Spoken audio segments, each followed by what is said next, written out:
যতক্ষণ পর্যন্ত তারেক রহমান সাহেব দেশ আইতা নাই ততক্ষণ পর্যন্ত বিএনপি কিন্তু নিরাপদ নাই।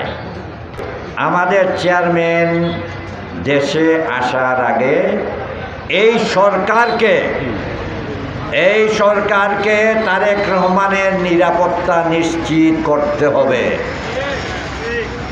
আমাদের চেয়ারম্যানের জীবনের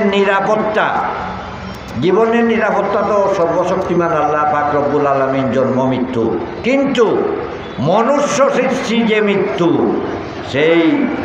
সেই